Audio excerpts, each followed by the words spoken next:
What is your scariest story where you're left saying, I can't believe I survived that? Story 1.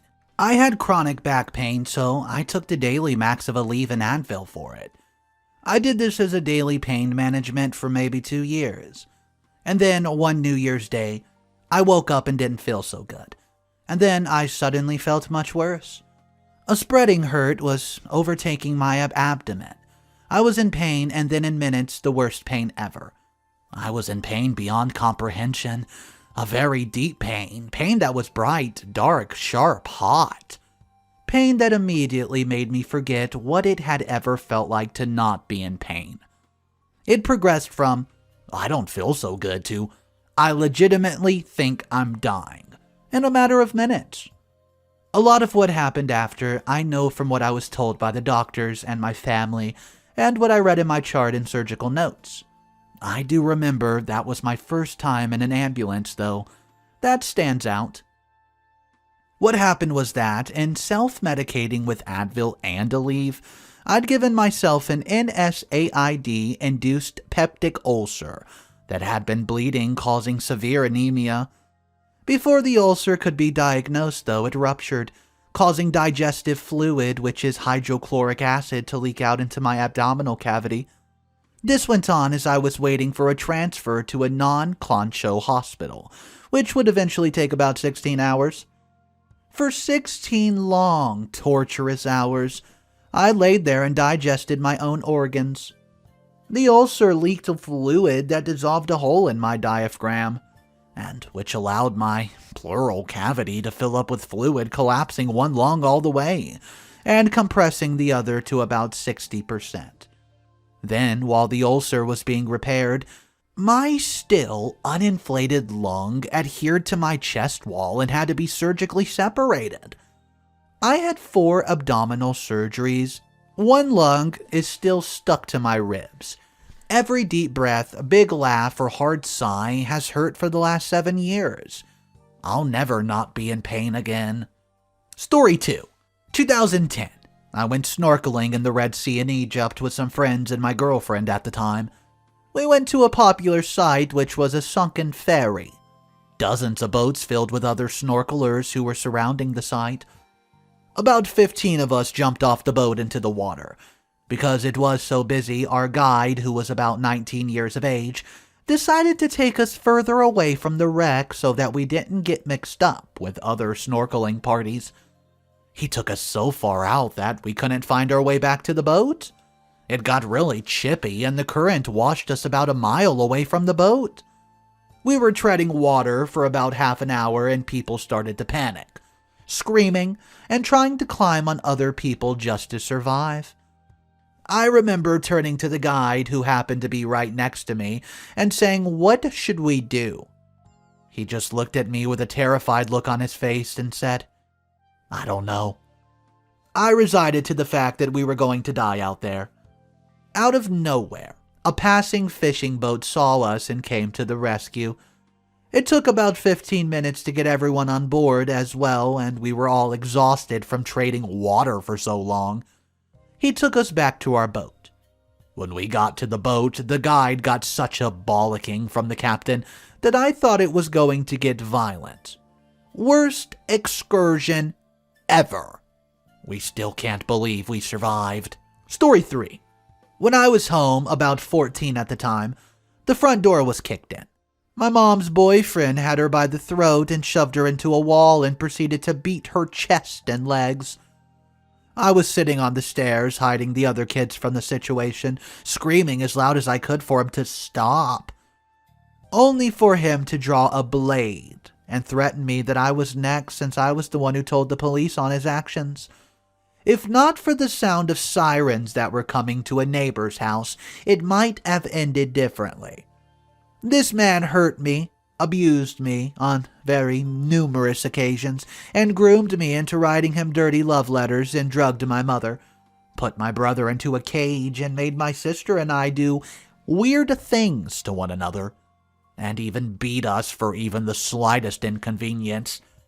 We only survived because Mom made us pack up and move to America in the span of 48 hours. Story 4. 5 years ago, I just moved to a new apartment with my 18-year-old daughter and 15-year-old son. I was separated and had the full custody. I caught a cold with a nagging cough and started having a fever on top of it.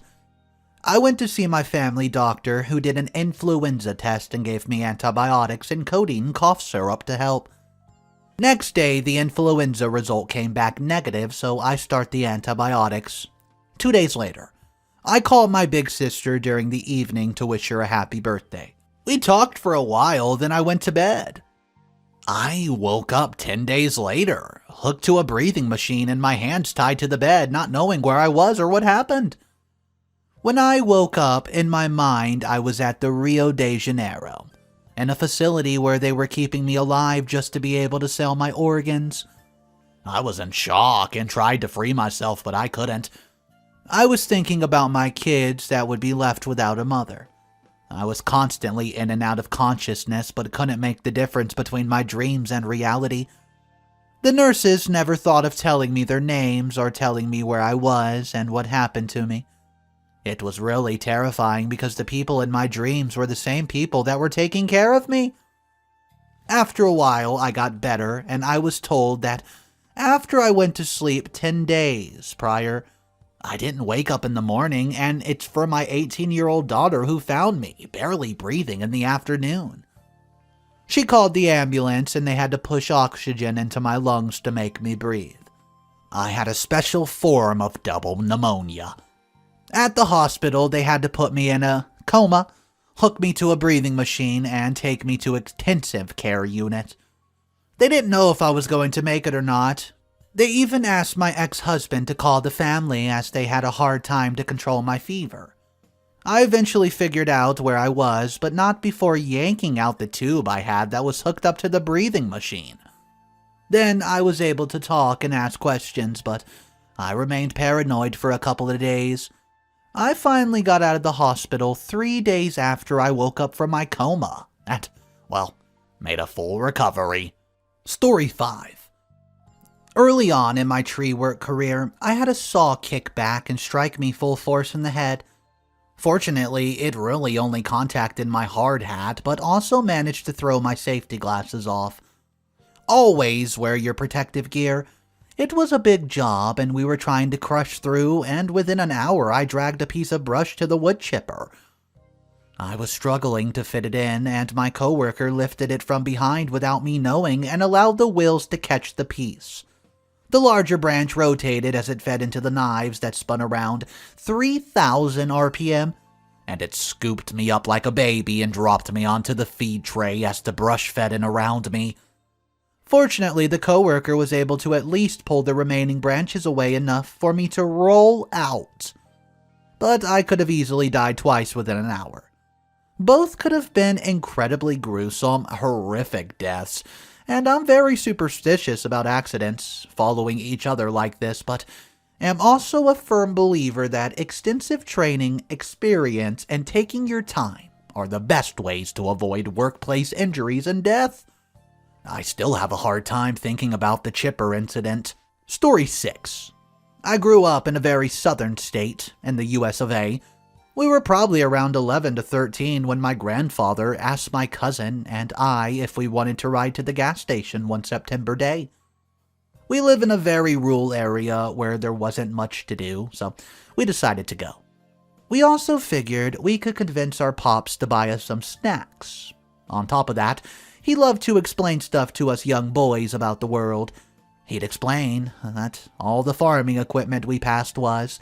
He talked about history and how good and bad people can be to each other. He really wanted us to learn, and we ate it up. That being said, we jumped into his old single-can truck and went for a peaceful ride. I can't stress how rural this town is, you guys. It was a beautiful town that I remember so well. To put in perspective, this gas station wasn't a gas station. The pumps are old hand crank pumps and have been tapped dry since before I was born. In fact, the only fuel you could buy there is kerosene to warm your house when you didn't feel like getting firewood. This old brick building was probably no bigger than the room you sleep in at night. It was painted white on the outside, but the paint was old and chipping away. You could see the old, dry chalk-like paint on the brick beneath the more fresh, waxy-looking coat. It had a red stripe across the top with a sign. I'm sure it had the name of the store on it 20 years ago, but we just called it the station. There was a single rusted bench sitting up against the front entrance on the right side of the door. The station sat across from the crossroads of an old, dirty road track. It was right in front of the middle of miles and miles of cornfields. The fields stretched so far that you could barely make out this tiny, white building in the distance. The only reason we could even see it from that far was because it was late September. All the corn had been harvested before the first frost. I still get chills thinking about watching that tiny station grow larger as we got closer. I still avoid that crossroad when I go back to visit family. My entire perspective of people changed there. Well, we pull up on the far side of the old broken pumps. My grandfather tells us he'll be right back with some snacks and then hops out of the truck with the keys still in it. You see, you didn't have to worry about anyone taking your truck here. Nearly everybody knows each other in town and looked out for one another. Nothing bad ever happened to us. Not here. We thought we were safe from the outside world. As Grandpops walked in, a man I've never seen stopped him to exchange a few words. They talked briefly, but we can't hear what they were saying. My pops did a little look confusion as he walked in after they spoke, though. The man was sitting on the bench with an old wooden cane in his hands, propped up right in between his feet, just looking at us. Even when he was talking to our granddad, in fact, he seemed more interested in my cousin and I during his conversation with Pops that he did him. He was an older gentleman, probably in his early to late 60s. He had a red trucker cap and jean jacket. He had a blank stare, too, on his face. It was almost as if he wasn't even there. When my grandpops walked in, he immediately stood up and walked towards us at the driver's side. I'm sitting in the middle seat because I am the youngest and my cousin's on the outside. I immediately call it out to my cousin and we watch for a second. As soon as he leaned his cane against the side of the truck, my cousin screamed, "Get out!" as he unhooked his seatbelt and jumped out. I immediately attempted to do the same, and the only issue is that old Ford seatbelt latches are crap, and mine chose this moment to get stuck. I pressed that square button a million times with all my might, but it wouldn't budge. I remember watching my thumb turn purple against it. I was stuck. So I looked up to tell my cousin as he stood outside the door, but he wasn't there. At this point, I immediately start to panic and look over as this man's opening the door. This next part still gives me chills to this day to talk about, and I'm honestly on the brink of tears just typing it out here. He slowly sits down in the driver's seat. All I see is his head coming into the view of his dark brown eyes locked to mine with a gigantic smile spread across his ducking face. Adrenaline hit me hard, and the world just slowed down a bit. I watched this trembling hand as it slowly reached for the keys to start the engine, and I was in complete tears by the time his hand grabbed those keys. I looked back up at him, and he had not looked away from my face or stopped smiling. I promised you he was freaking enjoying every second of it. It was getting off of how scared I was. Well, I've never seen a more empty and terrifying face in my life. I can picture every detail of his face just thinking about it now. His yellow teeth, every single wrinkle across his grinning cheeks, those empty brown eyes. I'm the worst with faces, and I promise you I could pick him out of the crowd to this day. This is going to sound dumb, but I felt evil in the presence. Maybe I was just scared, maybe it's because I thought I was done for, but I don't know. I think it was just instinctual sixth sense you get when something just isn't right. You know, that slight feeling you get right before something goes wrong, or you get when you see a picture of a serial killer in the news. It was like that, but a million times worse. It felt like I was face to face with the devil. I'm droning on, and this is getting long, so anyways, I looked back at him with his hands on the keys, and I accepted that I was a goner. But suddenly, a hand reached past me and snatched the keys out of the ignition. I looked over, and my cousin had climbed back in the passenger seat, and he had a hammer in his hand, raised to the man. I could see the fear in my cousin's eyes. He screamed that he'd hit the man, and that's when the guy immediately threw his hands up. He said he was just kidding and walked back around the store. About 2 minutes later, my grandfather walks out. He gets in. We don't even say anything. We're frozen, still in fear. We just let our granddad drive us out of there. This much is only what I've been told by my cousin, my pops, and my family. I don't remember much after that. It wasn't until we were a distance away that we felt safe enough to talk. My cousin was the only one that talked, though. I apparently didn't say much of anything for the day. As soon as my cousin began explaining what happened, my pops cut him off, right as he mentioned the man. He told us what they talked about and why he seemed so confused after speaking to him before entering the store.